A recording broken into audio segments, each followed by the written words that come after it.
Howdy guys, Cal Kellogg here. Welcome back to the channel. If you're not already a subscriber, please take a second to hit that subscribe button and the bell notification, and you'll always know when I'm on YouTube talking about fishing. And it is time for a Northern and Central California fishing report.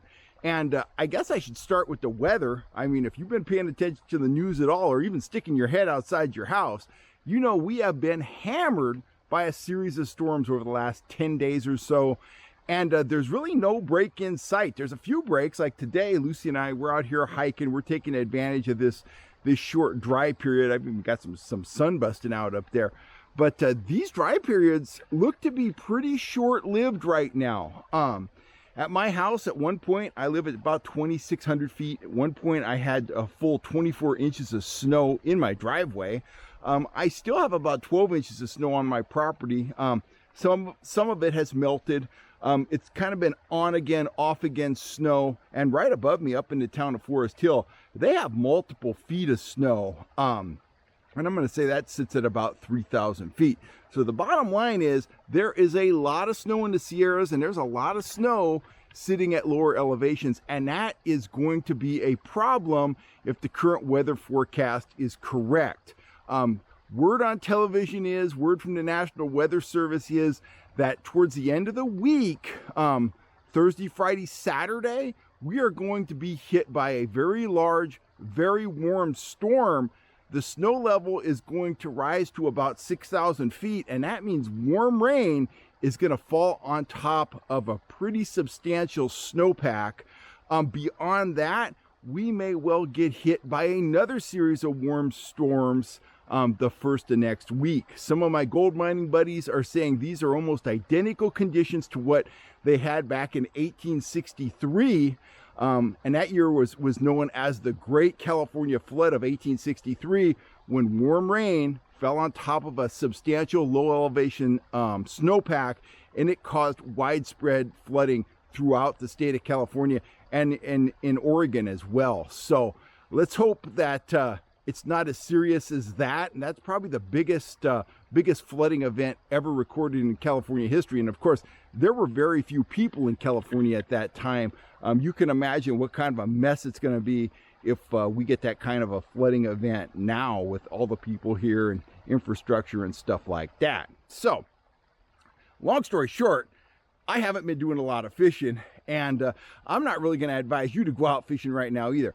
I've been focusing on working on my gear. Obviously, this spring, we are going to have excellent conditions. I kind of been mapping out what gear I'm going to need, what places I'm going to visit. I anticipate being guiding, at Collins Lake through the month of June. The lake is full of fish. Very few fish are being caught. The water temperature is very cold. Clarity's not horrible, but the temperature is very low, and the fish are very lethargic. And I go out and I mark them when I'm out there fishing. I mark hundreds and hundreds of trout, and once in a while, I catch one. Sometimes I catch him on bait. Sometimes I catch him on the troll.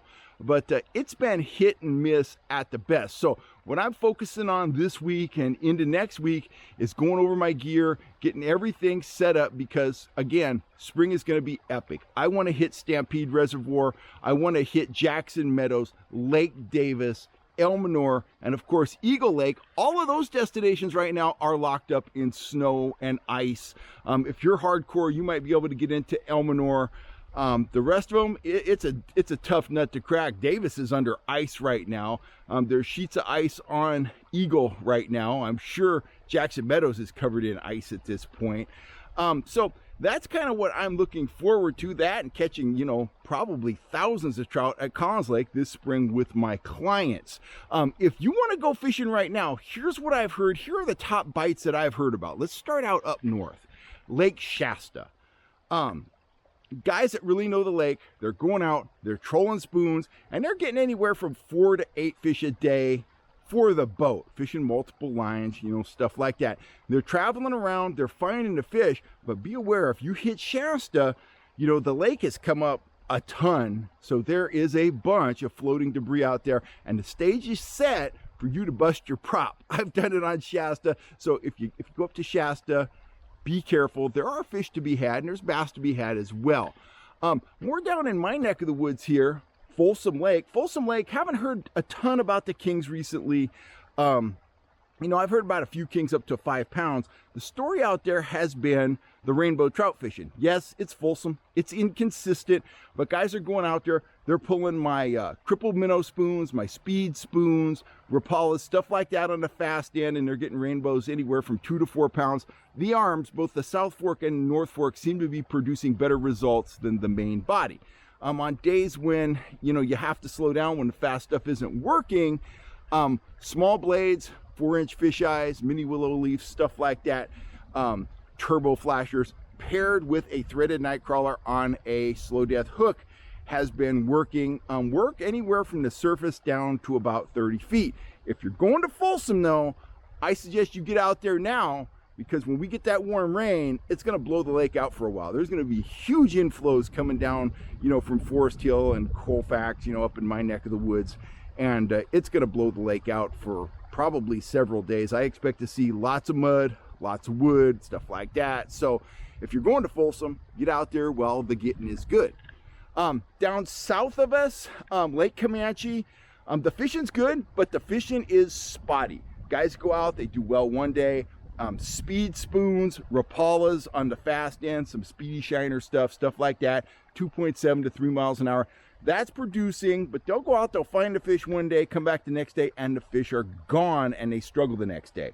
So if you're out there, the fast stuff isn't working, bust out the soft plastics, Trout, Trix worms, FHS grubs, and my trigger minnows. Those all work great at Lake Comanche.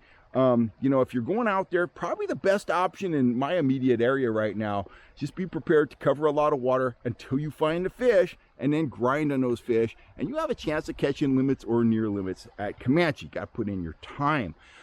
New Maloney's, that's the sleeper right now. New Maloney's is kicking out fish, kicking out some very nice rainbows, kind of like Comanche. You got to get out there, you got to look around, you got to hunt for them, you got to cover some water. Speed spoons, crippled minnows, speed shad on the fast end of things, and if you need to slow down, trolling flies, Trout, Trix, trigger minnows, and of course the grubs are working very well. Both Comanche and New Maloney's, that's a top 25 feet deal, and probably the top 10 is the best depth range. That's kind of the trout fishing scene for now. Things are going to get a lot better, guys. This is a time when we really need to be patient. And you've heard me say it on the channel before. You got to fish when you can, but right now gas prices are inching up a little bit. I would save my resources for a week or 2 or 3 or maybe even 4, because the fishing to come is going to be head and shoulders better than the fishing we've got at hand right now. Now is the time to get your gear ready. Go on over to fishhuntshoot.com, see if there's anything you need, rig up, and get ready for the exciting action to come this spring. We're going to be catching kokanee, we're going to be catching kings, and we're going to be catching some awesome rainbow trout. I'm Kel Kellogg. I'm going to start hiking again. I need to get back home and shovel a little bit of snow before more snow starts falling. There's a little bit of snow in the forecast for me tonight. So anyway, you stay safe, stay dry, and I will catch you next time right here on YouTube, guys. Thanks for all the support.